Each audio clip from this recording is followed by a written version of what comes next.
शनिवार, आनंदी शनिवार. आज आनंदी शनिवार मध्ये आपण आज वेगळी ऍक्टिव्हिटी घेणार आहोत. बघा आपल्या ऍक्टिव्हिटी नाव काय? आनंदी शनिवार उपक्रम.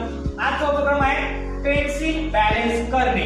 म्हणजे यातून मुलांना बॅलन्स कसा करायचा असतो आणि आपली एकाग्रता कशी वाढवायची यातून हे शिकायला मिळतं. तर आता आपण बघूया पेन्सिल बॅलन्स करायचं. त्यासाठी आपल्याला काय लागणार बघा, त्या ठिकाणी तुम्ही पाहू शकता की या ठिकाणी बघा असे ग्लास घेतले 10 ग्लास आणि त्याच्यावर 5 पेन्सिल ठेवलेत. 1 2 3 4 5 असे पेन्सिल ठेवायचे आणि आपण बॅलन्स कसं करायचं ते आता आपण बघूया. त्यानंतर आपण मुलांचं बघूया. पहिल्यांदा अशी एक पेन्सिल उचलली मी. ग्लास जरा बाजूला करा म्हणजे आपला बॅलन्स बिघडणार नाही. 2 3 4